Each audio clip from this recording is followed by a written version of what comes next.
Bonjour à tous. Ok, donc parfait Marine pour la présentation.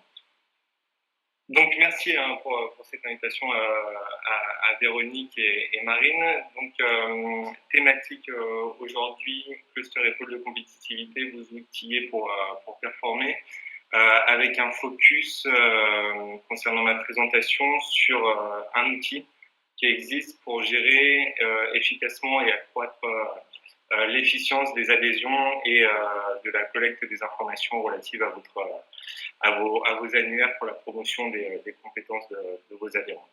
Donc, avant de commencer, je voulais simplement me présenter et présenter Communauté en une seconde. Donc, Alexandre Sana, je suis un des associés fondateurs de l'agence AWAM, qui est une agence de communication globale, qu'on a créée maintenant il y a 5 ans. Et c'est vrai qu'on a la particularité au sein de cette agence, depuis notre lancement, d'avoir collaboré, travaillé avec à la fois des clusters, à la fois avec des pôles de compétitivité, et on continue d'accompagner plus largement des organismes, on va dire, fédérateurs, qui ont plusieurs adhérents comme vous. Et c'est vrai qu'au final, ce qu'on s'est rendu compte, c'est que ce soit des clusters, des pôles de compétitivité ou des organismes fédérateurs plus largement, il y avait quand même une problématique qui était commune et qui était liée, on va dire, à la gestion, à la collecte et à l'actualisation des données de vos adhérents. Et c'est vrai, ce qu'on a constaté, c'est que cette partie, qui est une partie essentielle pour les clusters et pôles de compétitivité, elle était au final une mobilisatrice de ressources, mobilisatrice de temps pour vos équipes opérationnelles. Et c'est en fait en partant de ce constat relatif aux clients qu'on a pu accompagner qu'on a décidé de créer un outil qu'on a appelé Chloé. Et je vais passer l'aspect marketing de pourquoi du Chloé, mais c'est vraiment un outil qui se positionne comme un assistant au quotidien des équipes opérationnelles des clusters et pôles de compétitivité, avec comme mission vraiment d'accompagner vos équipes dans la collecte des informations, dans la gestion de ces informations et en résumant dans l'automatisation, entre guillemets, des tâches chronophages que nécessitent ces besoins. Donc, une fois qu'on a dit cette mission et donc du coup ce besoin de collecte, de gestion des informations, l'idée c'est de pouvoir utiliser justement ces informations pour faciliter, vous, la gestion de vos cotisations, pour faciliter vos annuaires et donc la mise en valeur des compétences de vos adhérents, et également d'utiliser ces informations pour gérer également vos événements. Donc aujourd'hui, nous avons décidé de centraliser, on va dire, le webinaire vraiment sur la partie cotisation et annuaire, et je me tiendrai bien évidemment juste après à votre disposition pour répondre à vos différentes questions. Donc pour rentrer dans le factuel, ce que je vous propose, c'est une présentation de l'outil, une présentation concrète de l'outil. Donc pour cela, je vais faire un partage de connexion. Et vous allez voir, je vais essayer d'être le plus clair possible pour vous présenter à la fois l'espace adhérent, c'est-à-dire l'espace que vous pouvez offrir à vos adhérents à travers de cet outil. Le back-office administrateur, donc ça va être l'espace qui va être à la disposition des équipes opérationnelles du pôle. Et l'espace, on va dire, grand public, qu'on va appeler grand public, qui est l'annuaire en ligne, qui est visible de tous et qui sert en fait à collecter à mettre en valeur, les compétences de vos adhérents. Donc, je m'apprête à partager mon écran. Hop. Donc là, j'imagine que vous devez réussir à voir mes informations, enfin, mon écran. Donc ici, vous avez accès, en fait, on rentre par un lien, un login mot de passe qui est envoyé à chacun de vos adhérents, personnalisé. Il s'agit ici d'un espace sécurisé qui va permettre, en fait, à vos adhérents d'avoir accès en un seul et même espace à la fois à sa fiche de cotisation, donc la possibilité de cotiser et d'adhérer, on va dire, en ligne, à sa fiche annuaire, ici. Et ici, nous avons retrouvé un espace qui permet, on va dire, d'événementialiser un peu ou d'accompagner cet appel à cotisation avec cette possibilité soit de mettre l'édito du président, un petit mot du directeur, ou ici on peut également ajouter une vidéo d'accompagnement de cet appel à cotisation. Votre adhérent a ensuite la possibilité ici, hop, j'ai un peu.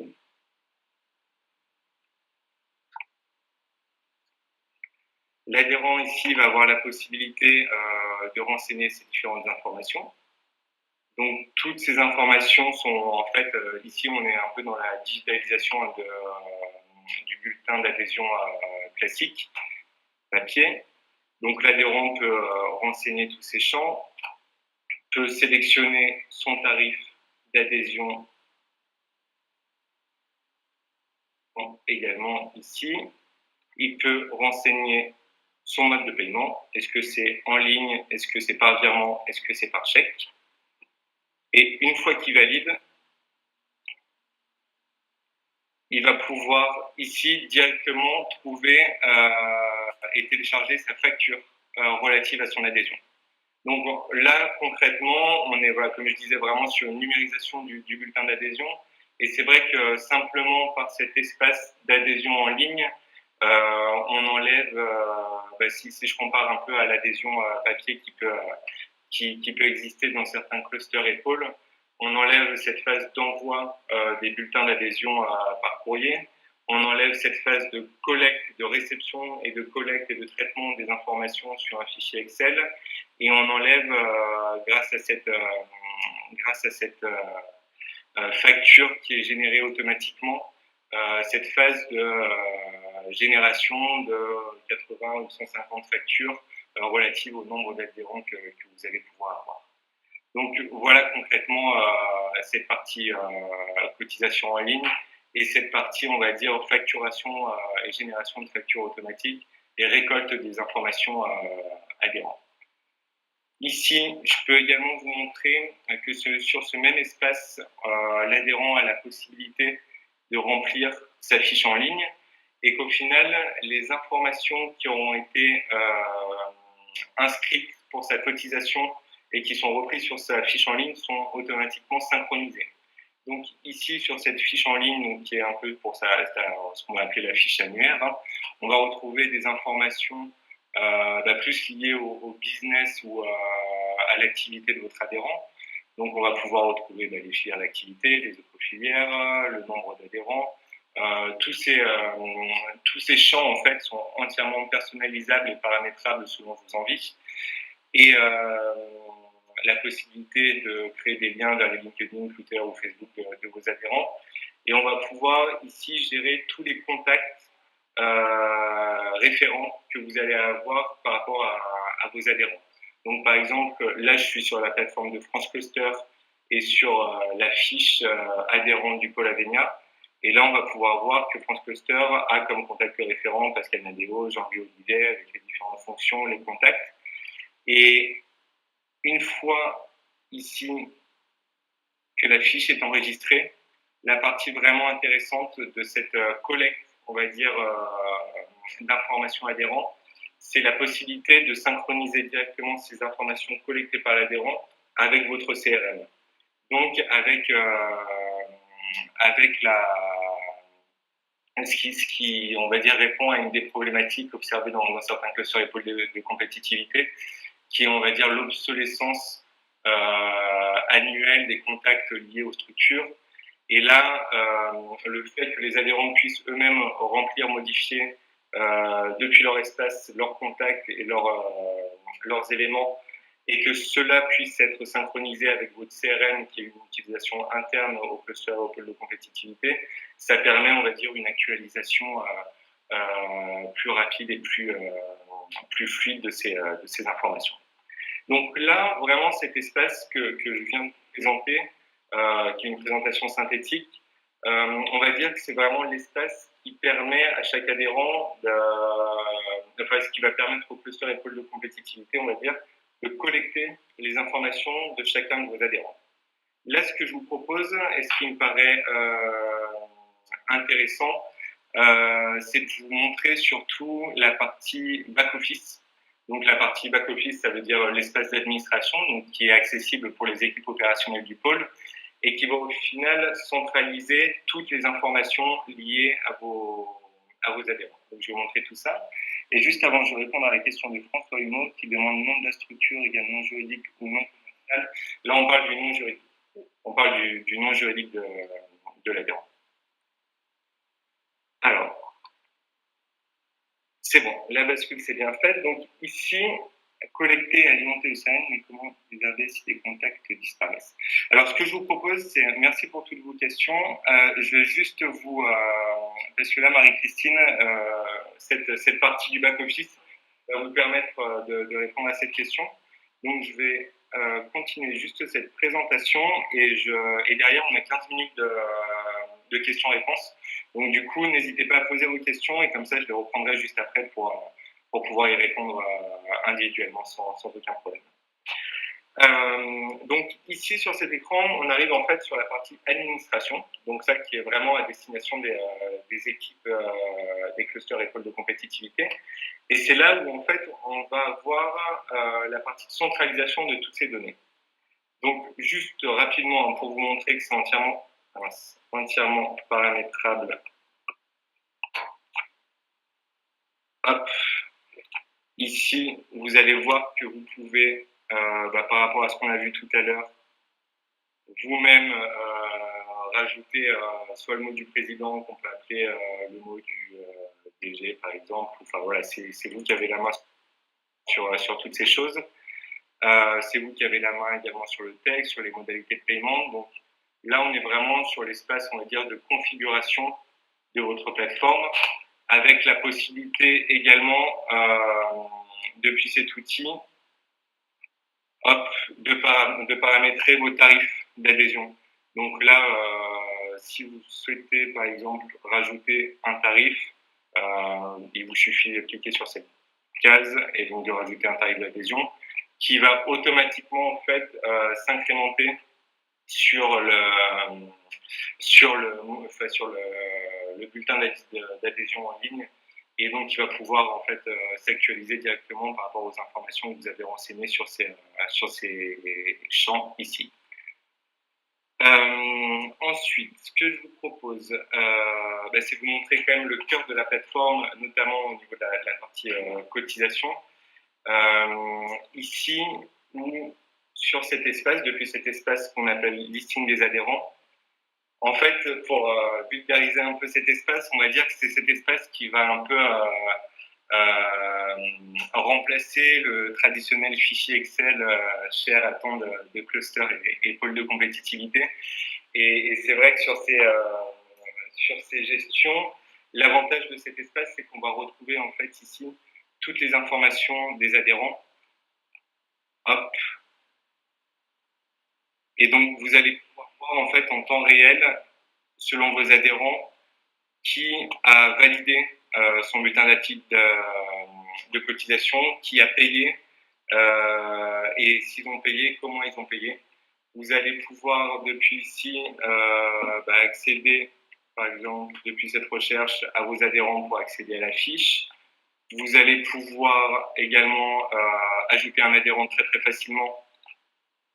Donc ici, par exemple, j'ai juste à rajouter le nouveau nom de l'adhérent, son email de connexion, donc l'email de votre contact, et ensuite ça va automatiquement lui gérer un mail avec ses logins et mots de passe qui lui permettront d'aller remplir son bulletin d'adhésion et sa fiche annuaire en ligne, comme on l'a vu tout à l'heure. Donc depuis cet espace, on va dire vraiment, c'est ici que vous allez gérer et pouvoir suivre ici toutes les dernières modifications. Hop, ici, liées à l'activité de vos adhérents. Donc, quand je dis ça, je dis par exemple, là, on voit que Paul Avenia, la dernière modif, elle a été tout à l'heure à 12h34, que la Bourgogne-Franche-Comté a actualiser sa fiche à 16h05. Donc là, ça vous permet vraiment d'avoir une notification de toutes les relations, entre guillemets, de l'interaction que va avoir vos adhérents avec ces plateformes. Ici, vous allez avoir également la possibilité d'exporter toutes les données liées à vos adhérents, donc qui va vous permettre à un instant T, par exemple, de savoir où vous en êtes de vos adhésions, qui va vous permettre de faire un meilleur suivi. Et vous avez la possibilité également, ce qu'on appelle export comptabilité, d'exporter toutes les factures qui ont été automatiquement générées tout à l'heure, lorsqu'un adhérent adhère en ligne. Il me paraît important également de vous présenter sur cet outil. Et là, on pourra aussi en parler tout à l'heure relativement à votre fonctionnement, on va dire, individuel. Mais nous, ce qu'on a constaté souvent, c'est que qui dit cotisation dit forcément relance de cotisation. Et c'est vrai que ces relances de cotisation prennent du temps et au final c'est des choses qui sont nécessaires, mais où on va dire qu'une personne de l'équipe opérationnelle n'a pas forcément de valeur ajoutée par rapport à une tâche qui pourrait être automatisée sur cette fonction. Donc c'est pour cette raison ici, dans l'espace cotisation, qu'on va avoir cet onglet gestion de projet qui va vous permettre en fait de gérer les relances, les lancements de cotisation et les relances de cotisation. Donc on va dire qu'on peut comparer cet outil un peu à un outil ici de newsletter où vous pouvez rentrer l'expéditeur du mail, le sujet du mail, donc qui va être par exemple lancement des cotisations. C'est vous qui avez la main sur le texte que vous souhaitez y ajouter. Et ici, lorsque vous allez envoyer, vous allez pouvoir, ça va envoyer un mail à l'ensemble de vos contacts lorsqu'on est sur la partie lancement des cotisations.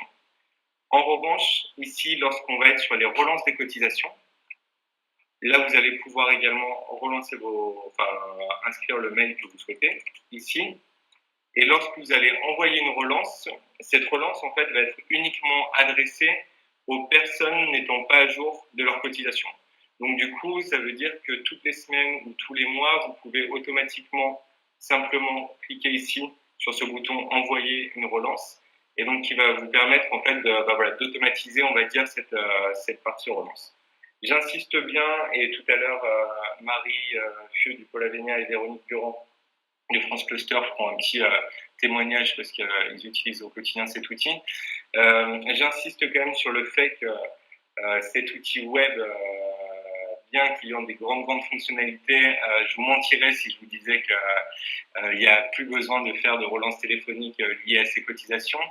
Néanmoins, on va dire que toute cette phase des 2-3 premiers mois de lancement et de relance des cotisations permet, par cet outil digital, permet quand même une récolte des informations un peu plus rapide et surtout une collecte d'informations moins chronophage pour les équipes opérationnelles du pôle.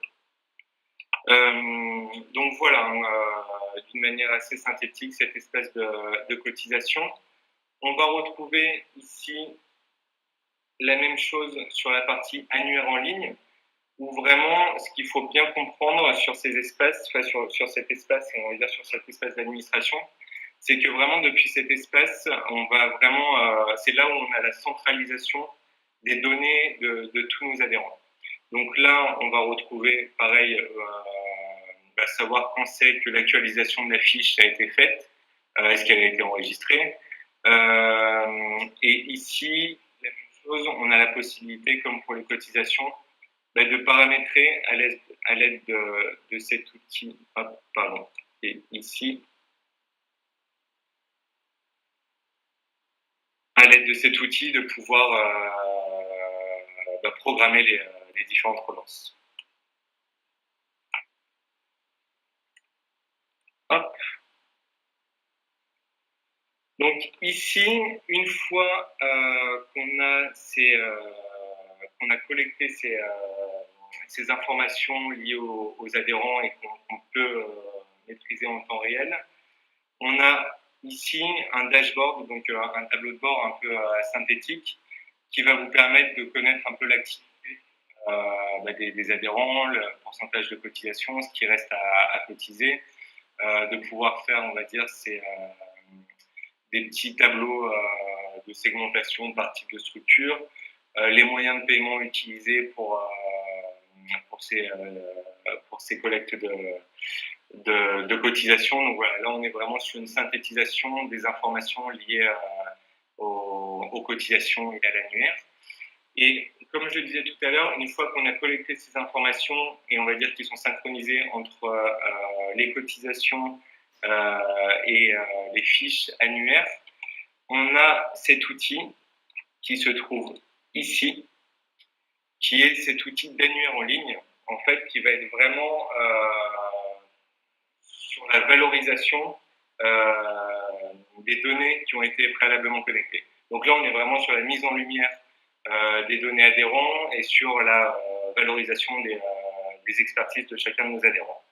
Donc sur cet annuaire ici, on va pouvoir y retrouver différentes fonctions de recherche.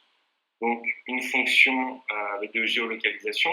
Donc à chaque fois que vous allez avoir un adhérent qui a adhéré en ligne, qui a intégré son adresse, automatiquement il va pouvoir être sur cette map et avec la possibilité de ici. Vous allez avoir la possibilité de rechercher par filtre. Donc là, typiquement, si je recherche une entreprise dans l'optique photonique, dans la région Nouvelle-Aquitaine, vous allez pouvoir retrouver les différentes structures, les résultats de recherche liés à ça. Vous allez, si je fais juste un lien par rapport au back-office de tout à l'heure, par rapport à ces filtres, ce qui est important de noter, c'est que c'est des filtres également ici qui sont entièrement personnalisables. Donc, c'est-à-dire, tout à l'heure, on a parlé du filtre filière. Si vous voulez rajouter une filière, vous pouvez le faire directement ici et ça vient s'intégrer sur l'annuaire en ligne. Si vous voulez pas appeler ces filtres régions, mais par exemple le type de structure, ou faire des filtres par répartition du chiffre d'affaires ou par effectif, vous pouvez rajouter des filtres directement depuis ce back-office ou les modifier. Hop. Et donc ici, vous allez également avoir la possibilité de faire des recherches par mots-clés. Donc typiquement, si je tape la géothermie, si je cherche un adhérent avec ses compétences, hop. Il manque un R, c'est pour ça.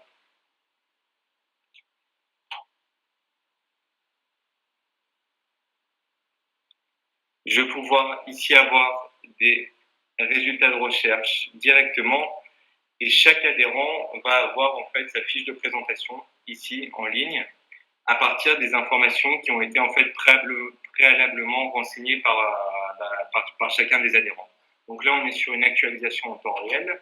On va retrouver ici en fait tous les champs qui étaient demandés tout à l'heure dans notre bulletin d'adhésion, le contact principal, les différentes informations, le lien par exemple sur le LinkedIn de l'adhérent. Et vous allez voir en fait que ces informations qui sont sur cette plateforme sont actualisables et actualisées en temps réel. Donc là, je suis sur l'espace du pôle Avenia. Et si le pôle Avenia, par exemple, souhaite modifier une de ces informations, donc là, typiquement, on voit, par exemple, qu'ils sont à 180 adhérents. Si en 2019, et c'est ce que je leur souhaite, ils passent à 200 adhérents, 450, tiens, 450 adhérents.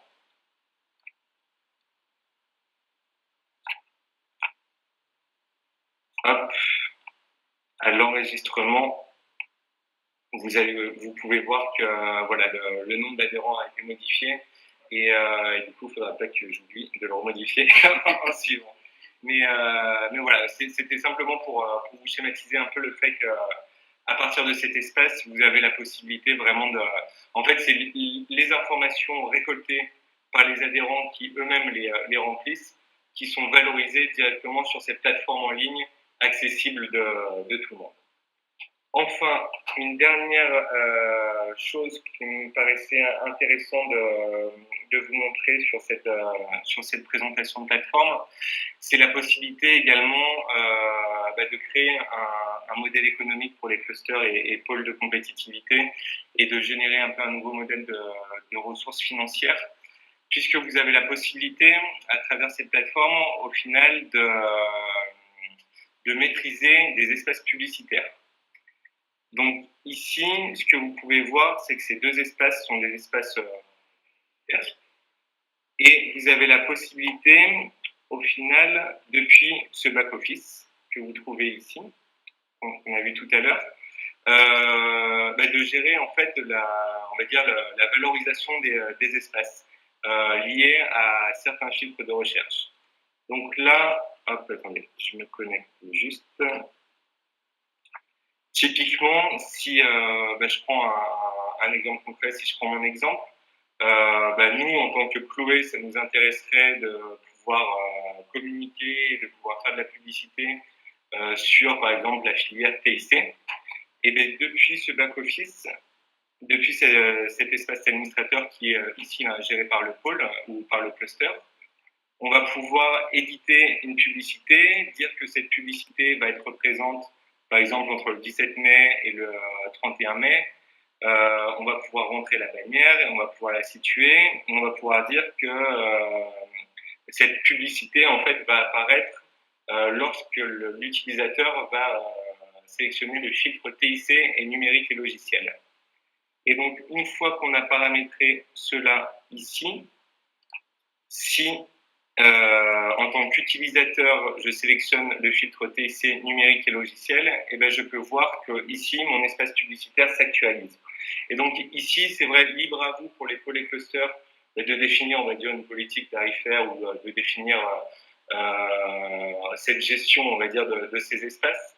Mais en tout cas, c'était juste, nous, dans notre réflexion, lorsqu'on a conceptualisé cet outil, c'était de se dire, voilà, c'est vrai qu'aujourd'hui, les pôles et clusters fédèrent un peu tout l'écosystème de l'innovation, que ce soit régional ou national sur des thématiques bien spécifiques, et qu'au final, il y a aujourd'hui des gens qui, pour s'associer, on va dire, à ce dynamisme sectoriel et ce dynamisme de cet écosystème, sont intéressés pour apparaître auprès de ces acteurs, et donc la possibilité, on va dire, de valoriser un peu ces espaces et donc de gérer un peu et de générer des ressources potentielles pour les clusters et pôles de compétitivité. Et donc, forcément, ici, vous allez, dès que vous allez cliquer, accéder sur le lien de la personne qui annonce. Donc voilà, d'une manière assez concrète et factuelle, les fonctionnalités principales d'un des outils qui permet, on va dire, de gérer les collectes et les adhésions et les collectes des informations adhérentes pour une valorisation de l'écosystème, et c'est surtout une automatisation vraiment des tâches chronophages des équipes opérationnelles du pôle. Voilà, j'étais très content d'avoir eu l'opportunité de vous présenter tout ça.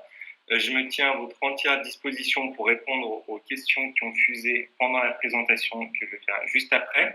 Et je vais laisser peut-être, comme était convenu la présentation, Marie Fieux du Pôle Avenia et Véronique Durand de France Cluster, qui sont utilisatrices de ces outils, de faire peut-être un retour factuel de la mise en place opérationnelle d'outils web dans les clusters et pôles de compétitivité.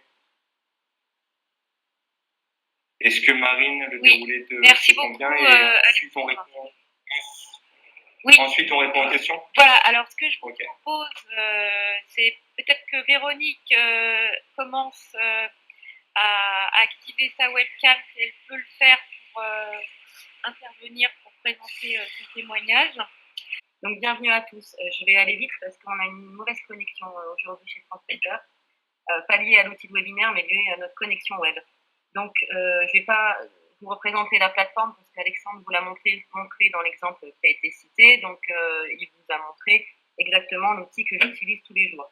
Donc nous, on utilise cet outil depuis le mois de janvier. Donc il a été mis en place en décembre assez rapidement et on l'a développé donc à WAM, donc on avait aussi développé avec Avenia. Donc on est allé assez vite et on l'a développé, on a fait appel à eux parce que donc on a une volonté chez France Culture un petit peu de moderniser un petit peu nos outils, un petit peu en transition digitale, on va dire. Et surtout, on avait la volonté de synchroniser un certain nombre de nos outils. Donc, on avait déjà un CRM, on faisait l'année dernière l'adhésion papier et on avait un annuaire en ligne qui n'était autre qu'un PDF en ligne qui était mis à jour à la main. C'était pas très moderne, entre guillemets. Donc là, l'idée, c'était de connecter tous ces outils, adhésion, annuaire et CRM, donc pour gagner du temps au final et pour faire en sorte que quand on rentre une modification d'un adhérent, bah, ça se répercute partout. Ou à l'inverse, que quand c'est un adhérent qui entraîne une modification, ça se répercute partout, pour qu'on n'ait pas à chaque fois à démultiplier ces nouvelles informations, avoir une information centralisée. Alors, ce qu'on peut dire aujourd'hui, c'est que l'outil marche très bien. En fait, on est ravis. On a eu quelques réglages au démarrage parce qu'il y a des petites spécificités qu'on avait demandées, notamment sur les affichages publicitaires que Alexandre nous a montré. Il a fallu qu'on mette en place donc quel filtre on met, voilà, c'est un petit peu en place, mais bon, c'est allé assez rapidement. Et dire que voilà, vous l'avez vu, le back-office est super intuitif. Ça se fait très rapidement, même quelqu'un qui n'est pas voilà, qui n'a pas l'habitude des outils de back-office, de gestion web, etc., s'y retrouve très rapidement. Donc, côté outils, c'est très satisfait, surtout qu'à chaque fois qu'il y a des nouveautés, on reçoit un mail. Donc, par exemple, dès que quelqu'un valide sa fiche d'adhésion ou sa fiche annuaire, hop, on est prévenu par mail. Donc, on n'a pas besoin de faire une surveillance accrue tous les jours. Voilà. Par contre, ce que disait Alexandre à la fin de son intervention, c'est que, alors nous, on est sur la première année d'exploitation et qu'on se rend compte qu'effectivement, il faut bien une année d'acculturation auprès de nos adhérents pour qu'ils prennent l'habitude voilà, de ce nouveau schéma d'adhésion en ligne. Donc, pour certains, ça va très vite. Donc, il y a des personnes dans nos adhérents qui aiment bien les profils web, etc. Donc, on va leur envoyer un mail en leur disant l'adhésion c'est en ligne, ça ne va pas leur poser de soucis, ils vont se connecter direct, ils vont se brancher direct et ça va matcher. Et il y en a pour d'autres, il faut quand même cette première année leur expliquer comment marche l'outil. Donc sur cette première année, on a quand même eu à passer des coups de fil pour dire voilà, vous avez bien vu, c'est l'adhésion en ligne, vous voyez comment ça marche, donc on se connecte avec les gens et voir surtout déterminer quelle est l'adresse de connexion. Donc sur l'outil, une fiche égale une adresse de connexion. Donc il faut parfois déterminer qui est destinataire de la connexion. Est-ce que c'est le directeur, est-ce que c'est chargé de com, etc. Donc il y a des clusters voilà, qu'on appelle et des pôles pour savoir qui chez eux va gérer ça. Donc voilà, donc il y a une phase quand même d'acculturation de relance téléphonique la première année. Par contre, une fois que la porte s'est installée, voilà, on espère qu'on n'aura pas à refaire l'année prochaine. Voilà, donc c'est ce que je voulais dire. Au niveau des... Voilà, par contre, ce que je voulais dire, c'est que ce temps qu'on passe là à culturer un peu les gens, c'est du temps qu'on ne passe plus pour relancer les factures. C'est-à-dire qu'avant, quand on était en adhésion papier, on envoyait l'appel à cotisation avec la facturation. Et dans le temps de relance annuelle, voilà, 3-4 fois par an, on relançait tous ceux qui n'avaient pas payé leur facture pour savoir qu'on était de paiement. Ça nous permettait de savoir si les gens adhéraient, de retirer, etc. Là, aujourd'hui, le temps qu'on passe, c'est effectivement pour dire aux gens que ça se passe en ligne. Mais une fois que les gens adhèrent en ligne, il n'y a plus de problème de paiement de facture. Voilà. Les factures sont payées dans la foulée. Donc voilà, on n'a pas l'impression de perdre plus de temps. Voilà, bon, après je reste à votre disposition si vous avez d'autres questions. Voilà. Et puis bon, j'en profite quand même pour vous rappeler que l'annuaire en ligne là, que vous avez vu, il n'a pas été encore, il est en ligne, mais il n'a pas été encore diffusé au niveau de la communication, parce que justement, voilà, on finalise notre petit tour de relance des adhérents pour bien leur dire de remplir la fiche annuaire. Mais voilà, après, je pense qu'on pourra faire un gros buzz sur cet annuaire en ligne. Voilà. Donc, je repasse la parole à Marine. Merci beaucoup Véronique, je suis contente qu'on ait pu vous entendre finalement assez clairement dans l'interface. Alors je propose à Marie de rejoindre l'intervention pour nous donner son exemple d'utilisation. Oui, alors bonjour à tous. Donc j'interviendrai en complément par rapport aux deux interventions où il y a déjà eu beaucoup de choses de dites. Donc simplement, nous on a eu un petit peu plus de recul puisqu'on est entré dans cette démarche en fin 2014. Nous travaillons à cette époque-là déjà avec AWAM sur des outils de communication papier et on a développé et mis en place une plateforme d'adhésion en ligne pour donc la campagne d'adhésion 2015. Donc ça s'est organisé, je dirais, très rapidement sur la fin 2014 et on a été en mesure en décembre d'envoyer un appel à cotisation de façon à ce que les gens adhèrent en ligne pour la première fois. Comme le disait Véronique à l'instant, il n'y a pas eu de blocage. Jamais un adhérent nous a dit écoutez, moi j'adhère pas parce que j'ai plus mon papier à remplir. Bon, c'est vrai qu'il y a un petit peu on a un rôle de guide pour certains. Je dirais que c'est assez marginal. Maintenant, les gens sont de toute façon complètement habitués aux outils, donc ils ont l'habitude de faire leurs achats, de faire plein de choses en ligne, donc je trouve qu'il y a très peu de soucis. Le souci, en fait, est plus lié à la taille des structures et les méandres de certaines entreprises, dans la mesure où, effectivement, lorsque les gens adhèrent en ligne, il suffit d'un clic pour adhérer, et quelquefois, c'est un petit peu compliqué, notamment pour les grands groupes, quand il y a des services juridiques, des services comptables, etc., qui sont comment dire, un petit peu compliqués en termes d'administration et de règlement des factures. Voilà. Je dirais que c'est le seul bémol, c'est que ce sont ces entreprises-là qui finalement ont un peu plus de mal avec l'adhésion en ligne parce qu'ils ont besoin d'un numéro de commande, ils ont besoin de plein de choses qui n'existent pas pour des entreprises à taille plus modeste. Voilà, donc on a créé cette plateforme avec AWAM. Nous étions donc des précurseurs en la matière et dès la première année, ça s'est bien passé, si bien que très rapidement, on a voulu évoluer et créer une interface commune avec l'annuaire en ligne. À cette époque-là, on avait déjà un annuaire en ligne qui existait avec des fiches Word qui étaient remplies, enfin, c'était pour tout dire une vraie usine à gaz, donc des fiches Word qui étaient remplies par les adhérents, qu'on téléchargeait, bref, donc tout AWAM nous a permis de créer cette interface, si bien que l'adhérent est finalement, comme il vous l'a montré tout à l'heure sur sa démonstration, est finalement identifié d'une part en tant qu'adhérent et d'autre part en tant que présent sur un annuaire, qu'il soit papier ou en ligne. Et nous continuons à évoluer puisque cette année, là, nous allons, dans les mois qui viennent, nous allons évoluer vers une plateforme qui aura une meilleure ergonomie, qui aura pris un petit rerouting qui ne fera pas de mal. On évolue également vers une plateforme entièrement bilingue puisque la politique du pôle, c'est de s'ouvrir à l'international et on s'aperçoit qu'on est sollicité à l'étranger, notamment par des pays non francophones. Donc là, ça devient une nécessité absolue pour nous.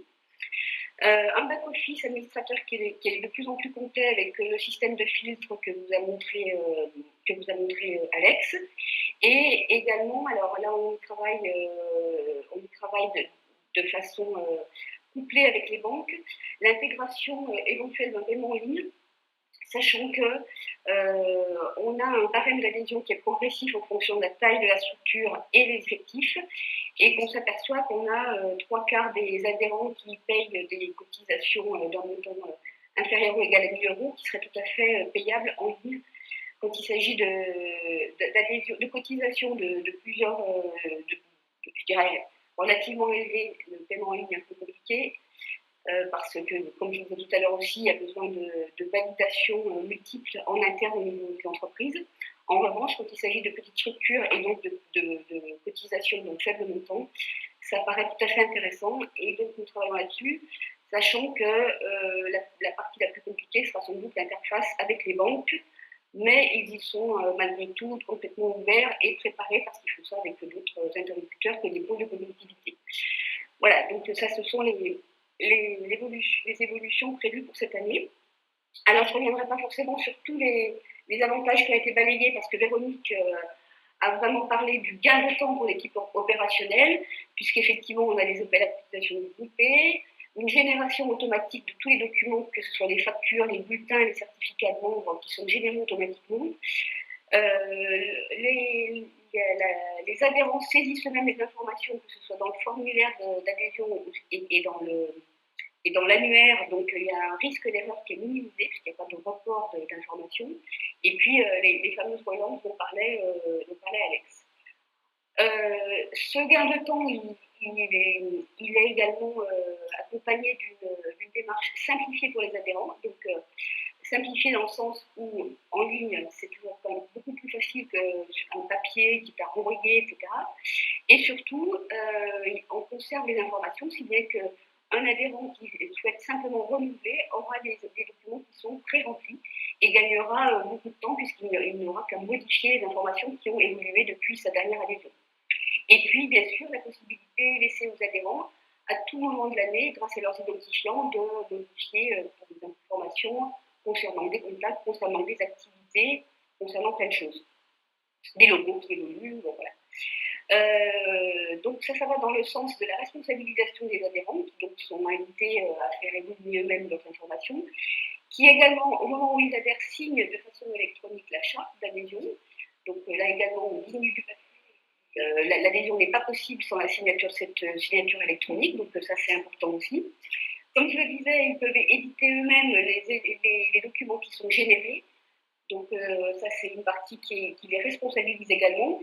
Et puis, comme je vous disais, donc saisie des informations. Et dernier aspect qui fournit. Il n'est pas sur la présentation schéma. Oui, et donc pour terminer, donc, le dernier axe important d'atout, c'est la mise en visibilité du pôle d'une part et des adhérents d'autre part. Donc je dis du pôle parce qu'en fait, via notre site internet, vous pouvez aller dessus, vous trouverez un onglet qui s'appelle devenir adhérent du pôle, et effectivement, on s'aperçoit qu'on a des adhésions spontanées au-delà de nos démarches d'approche de différentes structures, que ce soit des entreprises, des labos de recherche, etc. Il arrive que certains jours, on arrive et on a un nouvel adhérent qui est arrivé dans notre pôle, sans que finalement on ait eu de démarche, simplement parce qu'ils ont entendu parler de nous, ils sont allés sur notre site et ils ont adhéré immédiatement. Donc ça n'aurait pas pu exister avec le papier. Et ensuite, meilleure visibilité également pour nos adhérents, puisque dès qu'ils adhèrent, ils sont intégrés sur l'annuaire en ligne. Si bien que nous, on a conservé l'annuaire papier, mais c'est hyper important d'avoir l'annuaire en ligne aussi, parce que l'annuaire papier, par exemple, va sortir chez nous d'ici 2 semaines.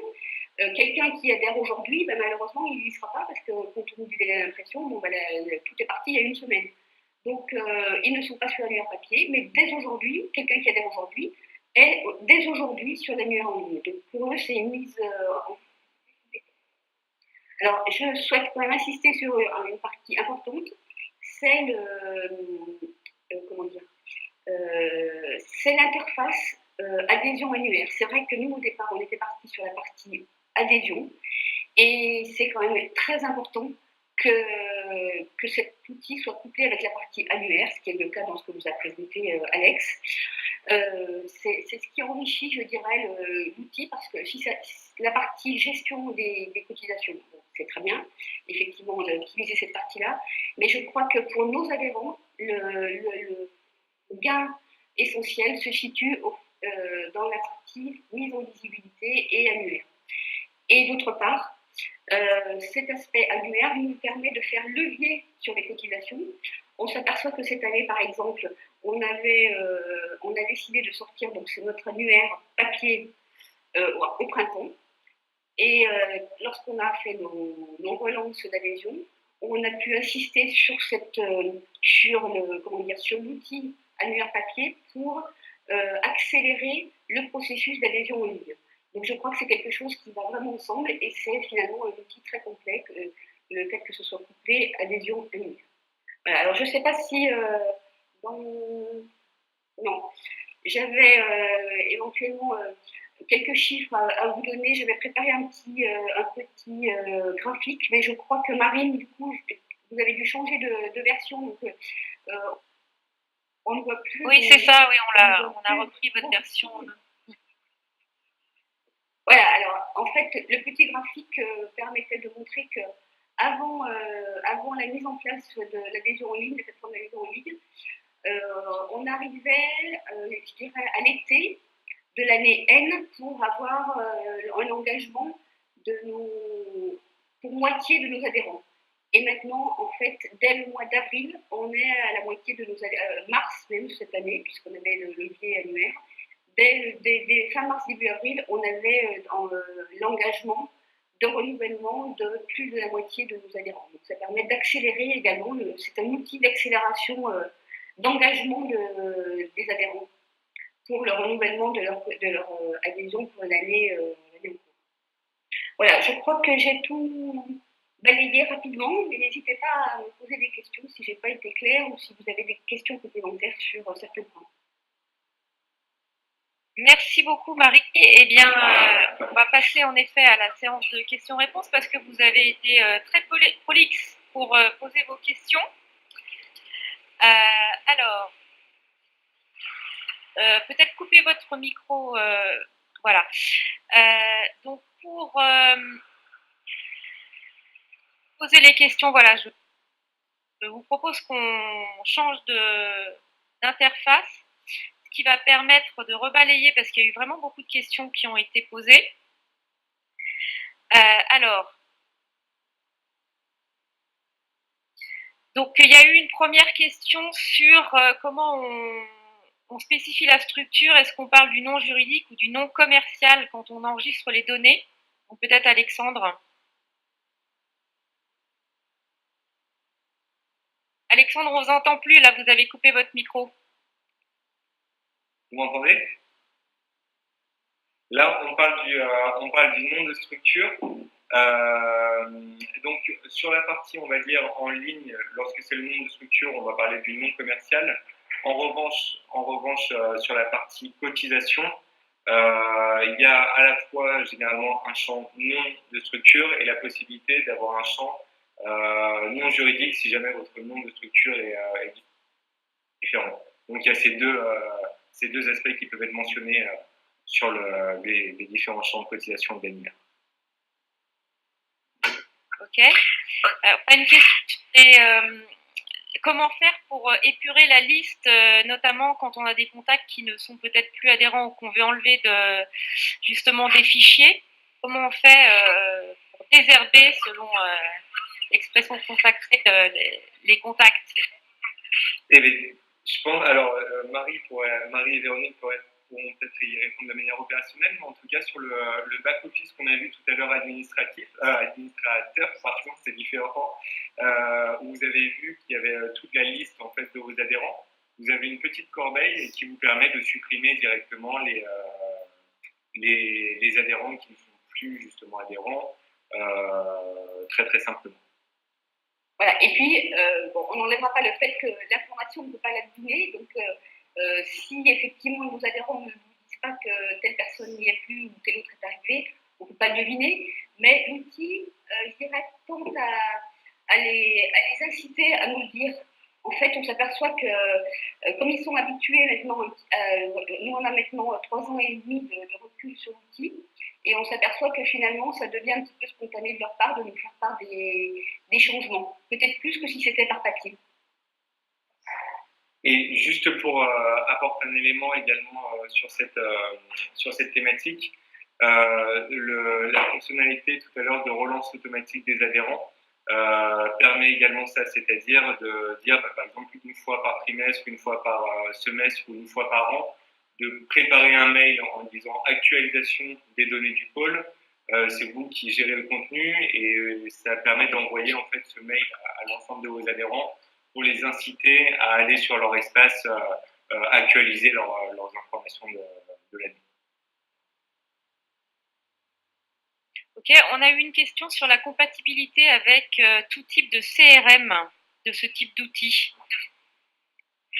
Alors, sur cette partie, c'est vrai que nous, on ne connaît pas aujourd'hui l'éventail des CRM utilisés par les clusters et pôles de compétitivité. Nous, aujourd'hui, on a un partenariat avec Eudonet pour faire cette synchronisation en partant du constat que c'était un outil qui était quand même utilisé par pas mal de clusters et pôles de compétitivité. En revanche, la plupart des CRM aujourd'hui ont ce qu'on appelle des API qui permettent en fait de synchroniser le CRM avec notre plateforme. Et donc ça, on va dire techniquement, c'est des choses qui sont faisables avec l'ensemble des outils CRM, aussi modernes qu'ils soient. Enfin, généralement, tout outil CRM moderne a ses API qui permettent un transfert d'informations entre des outils web. Oui, merci pour... Excusez-moi, oui, Marie, je me permets de vous couper. Je suis désolée, mais on a un autre webinaire qui est prévu dans 10 minutes sur un autre outil. Il y a peut-être des gens qui veulent participer aux deux. Donc moi, je vais vous laisser en tout cas pour lancer l'autre. Vous pouvez encore continuer pendant 10 minutes. Puis après, je propose à 15h30 de libérer tout le monde des fois qu'il y en a qui suivent l'autre webinaire. Je vous dis à bientôt. Et puis si toutes les questions ne sont pas traitées, peut-être qu'on pourra proposer dans le replay de répondre aux questions, de mettre un lien vers des réponses écrites sur celles qui n'ont pas été traitées. Si ça vous va. Ok, on va faire merci Véronique. À tout à l'heure. À tout à l'heure. Alors, je propose qu'on enchaîne. Je crois que ça a été un petit peu abordé, mais sur les passerelles entre l'outil et les logiciels comptables pour la partie enregistrement financier des cotisations. Oui, alors nous, en fait, tous les mois, notre assistant comptable fait une extraction de la plateforme d'adhésion dans un format CSV, CVS. Exactement, voilà, CSV, pardon. Et elle intègre ça nous, on utilise l'outil Cegid et ça se fait sans aucun problème, ça fonctionne très très bien. Voilà. Mais ça dès le départ, ça a très bien fonctionné parce que c'est vrai que au tout démarrage, comme nous étions les précurseurs, il y a eu quelques petits ajustements, mais ça pour le coup, dès le début, ça a fonctionné de façon impeccable. Et je rajouterais même sur la facture qu'on a vue tout à l'heure qui s'est générée automatiquement, que vous avez en fait des numéros chrono, là pour le coup, qui se définissent avec votre manière de fonctionner en comptabilité. Et c'est nous, entre guillemets, c'est la plateforme Chloé qui s'adapte à votre comptabilité et c'est pas l'inverse. Par exemple, nous, pour la Vénia, on a une numérotation de facture adhésion et en parallèle une numérotation des autres factures. AWAM a pu paramétrer la facturation et la chronologie donc des factures adhésion spécifiques. Ok, très bien.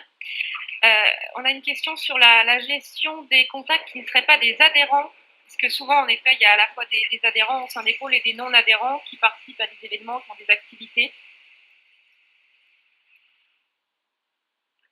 Alors nous, au pôle Avenia, donc on n'utilise pas cette plateforme pour gérer nos prospects. On a justement un CRM pour gérer les prospects à côté. Et sitôt qu'ils cliquent pour adhérer sur une plateforme d'adhésion, voilà, ils rentrent dans le cercle vertueux de Chloé, qui ne s'appelait pas Chloé à l'époque, mais voilà, et Chloé. Ok. Et donc, concernant l'envoi de communication via la plateforme, comment on paramètre ça et quel expéditeur apparaît quand on envoie les communications avec votre outil?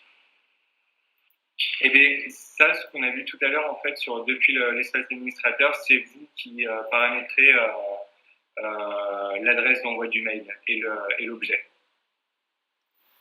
Donc, c'est le pôle ou le cluster qui a le choix, soit ça peut partir du directeur, soit ça peut partir du responsable communication. Ça s'actualise en temps réel selon l'envoi du mail que vous souhaitez envoyer. Mais effectivement, pour nous, par exemple, c'est bien identifié que le mail vient du pôle Avenia et non pas d'un prestataire. Oui, tout à fait. Oui, tout à fait. Ça, c'est vraiment toute la plateforme. Tout à l'heure, on a fait le test réel sur celle de France Cluster, mais tout est à l'identité du pôle. Vraiment, tout se personnalise lors du paramétrage du début. Oui, merci. Entre-temps, j'étais en train de retrouver les questions parce qu'il y en a beaucoup. Alors, il y a une question concernant d'autres types de facturation qui ne seraient pas liées aux adhésions, mais plutôt à des participations à des événements ou des ateliers payants. Tout à fait. Alors, sur cette partie, en fait, c'est ce que je disais en introduction, Chloé permet de collecter l'information pour faciliter les cotisations, l'annuaire, mais également les événements, parce qu'on a une plateforme spécifique pour les événements des pôles, et donc qu'on n'a pas présenté aujourd'hui, parce que c'est vraiment sur ces deux thématiques principales. Mais sur les événements, ça génère en fait un numéro de facture différent. Donc, typiquement, pour un pôle qui va gérer des adhésions, ça peut être une numérotation AD, et pour les événements, ça peut être une numérotation EV avec la numérotation. Et ça, encore une fois, on s'adapte à la cohérence comptable du cluster ou du pôle et on s'inscrit dans cette continuité. Ok, alors, je vais peut-être passer à des questions un peu plus... Il y a pas mal de questions sur l'outil à proprement parler.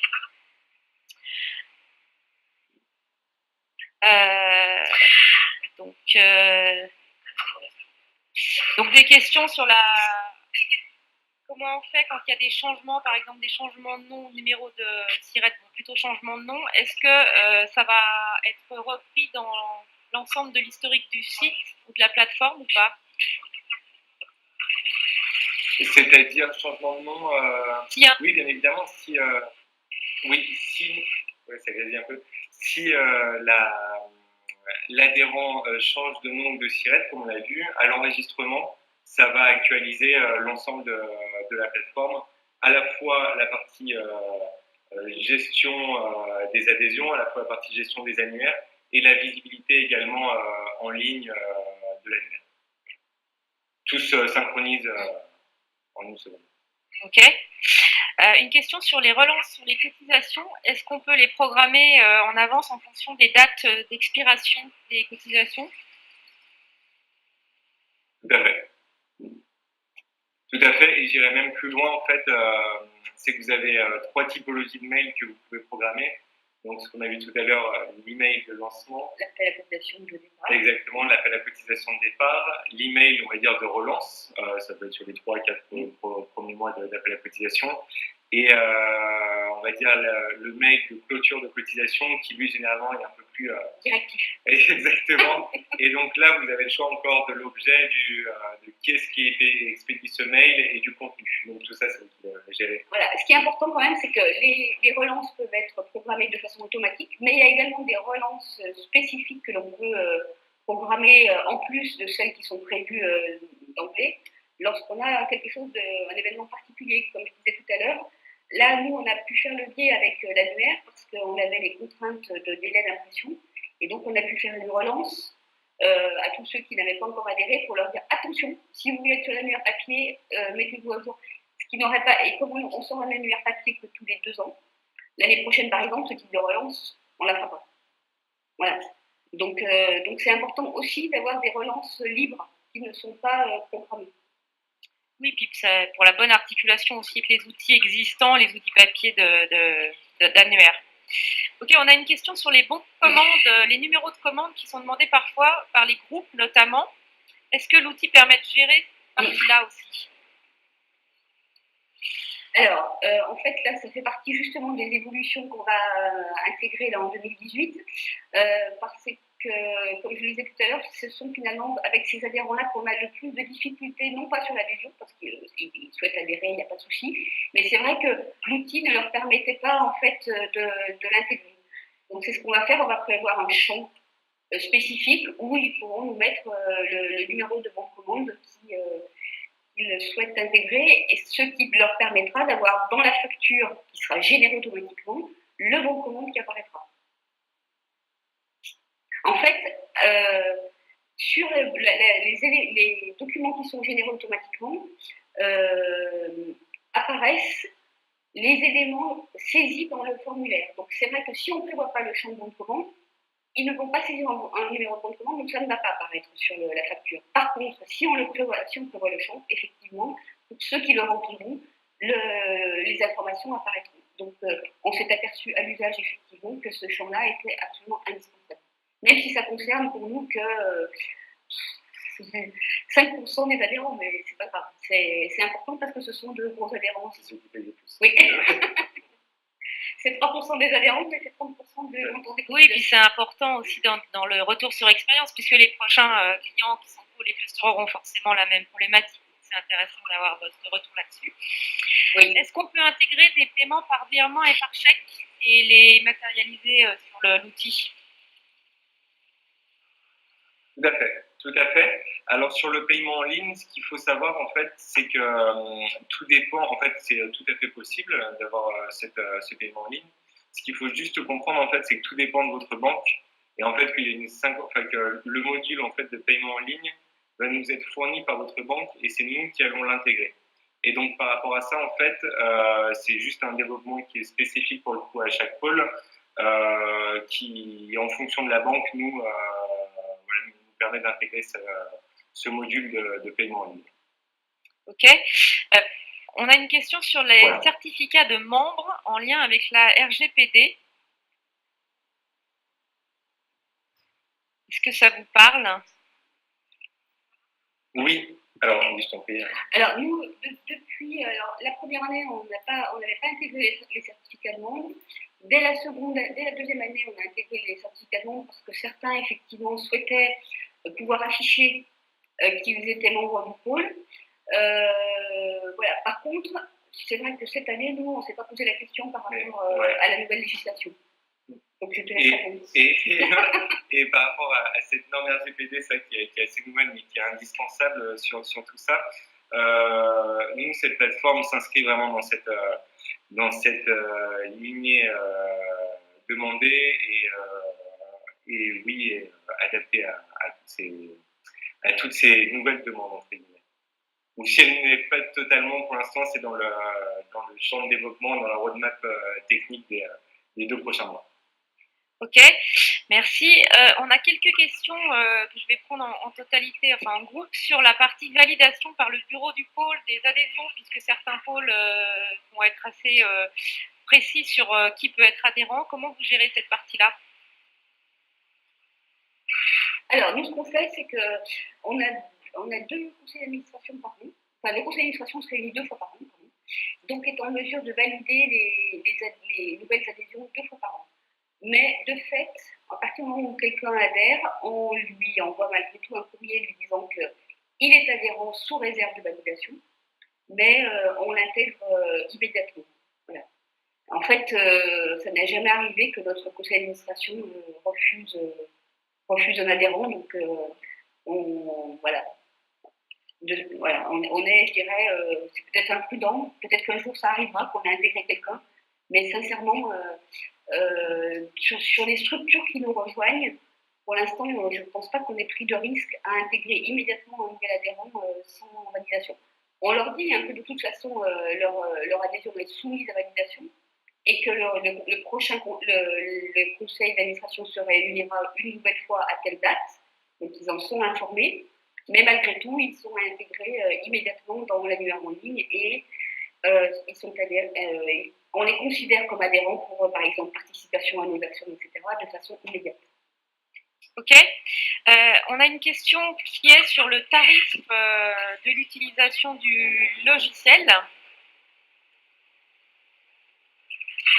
Oui.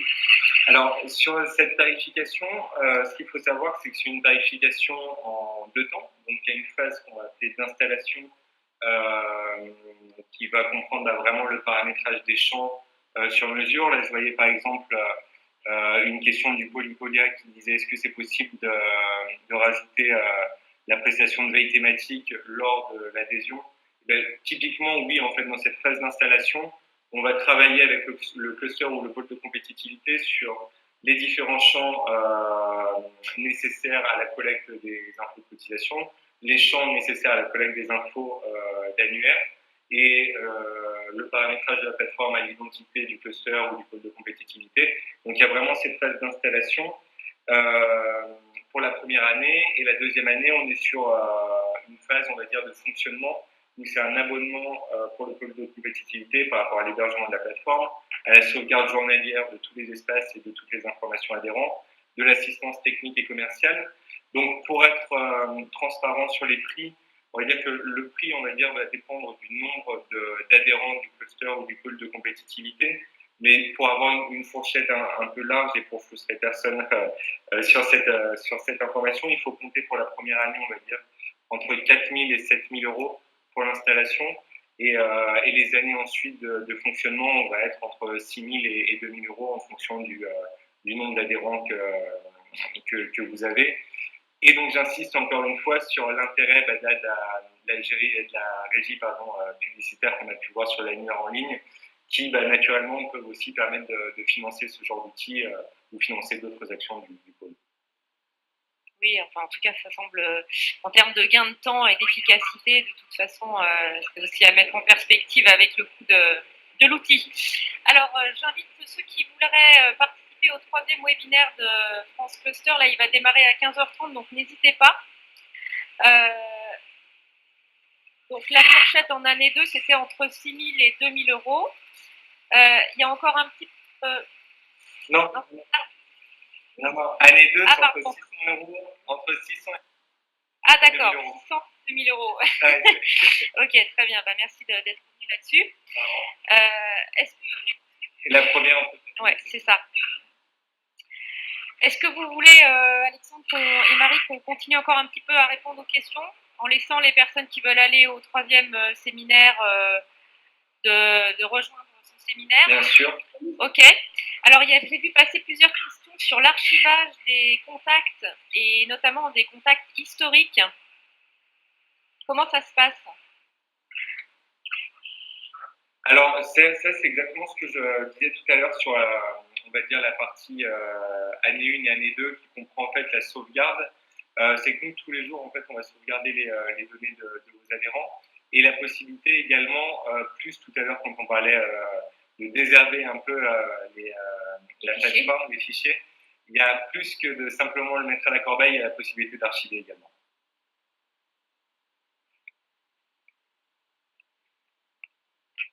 Alors, oui, je remets mon micro. Il y a eu encore quelques questions sur la partie comment on fait. Est-ce que les mails risquent d'arriver dans les spams?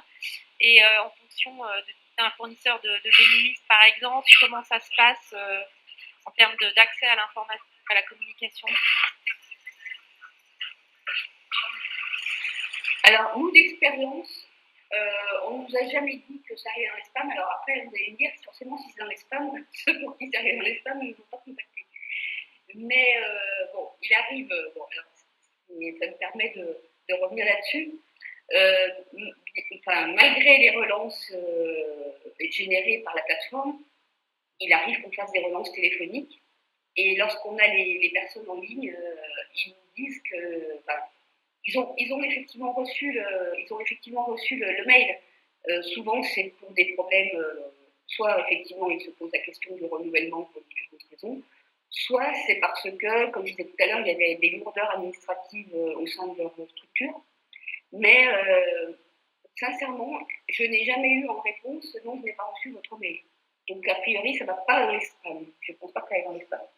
La seule chose qui peut arriver, et ça c'est un peu indépendant de la plateforme, c'est les entreprises ou structures qui ont des pare-feux quand même ultra puissants. Et je prends notamment l'exemple, mais ça arrive un peu pour tout le monde, des CCI souvent qui ont, vous savez, ça s'appelle des catch à code un peu, ou la nécessité de rentrer un nom pour pouvoir bien valider son mail.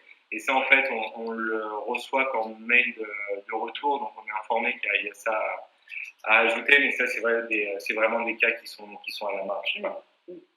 Ok, je pense qu'on peut peut-être prendre une dernière question, un peu récap sur le fait qu'il y a les adhérents et les non-adhérents, et comment on fait pour gérer éventuellement des cotisations qui ne sont pas des adhésions, mais des accès à des événements payants, par exemple, ou à des informations type veille pour des non-adhérents. Est-ce qu'on peut quand même gérer ce type de paiement et d'informations dans votre outil?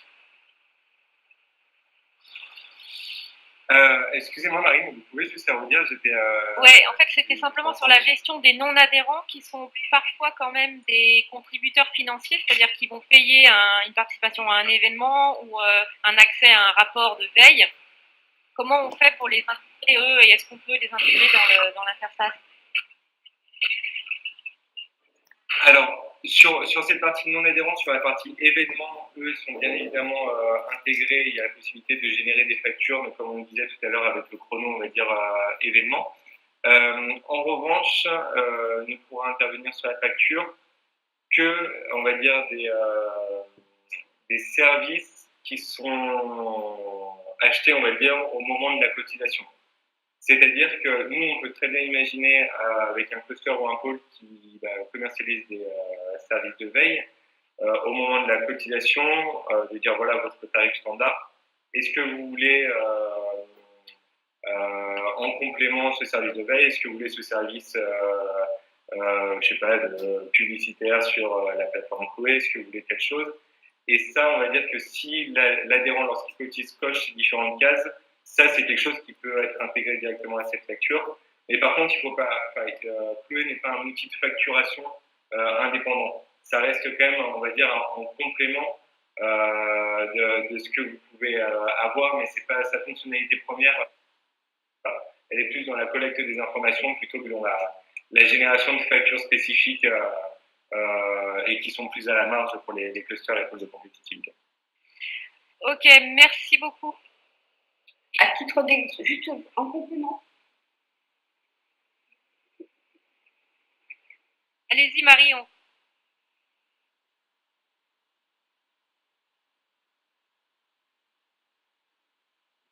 Allez-y, Marion. Je disais juste en complément sur cet aspect, nous, dans notre annuaire papier et en ligne, on souhaite faire figurer nos financeurs publics, par exemple.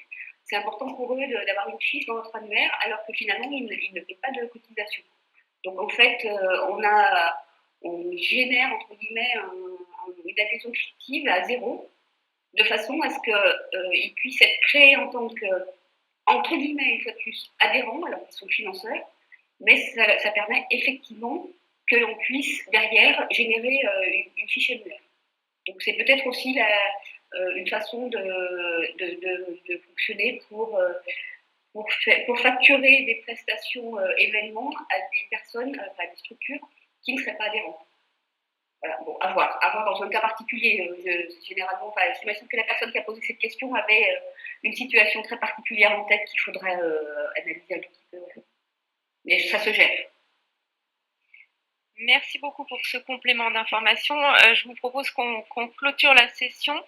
Avant de clôturer, je vous invite, pour ceux qui voudraient télécharger les slides d'Alexandre, justement, il a mis en place il a mis pour téléchargement sur l'interface un jeu de slides qui est plus complet que ce qui a été présenté. Et puis, vous avez aussi la présentation de Paris qui est disponible en téléchargement.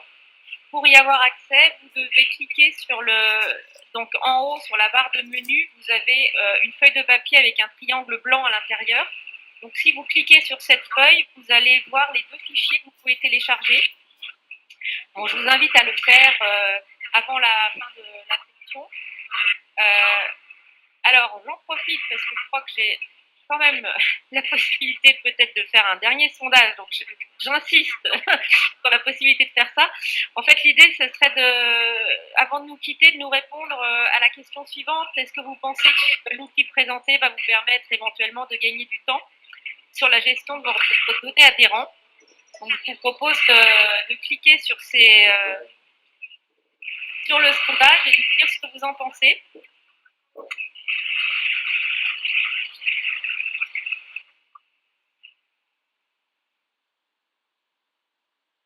Voilà, donc on a 7 réponses sur 17 participants. Je ne sais pas si les autres sont encore là, peut-être qu'ils sont en train d'aller sur le prochain séminaire. En tout cas, sur les conclusions qu'on a clairement à peu près 90% des personnes qui sont plutôt dans l'idée de se dire que ça peut leur faire gagner du temps. Donc, c'est qu'effectivement, la présentation est efficace.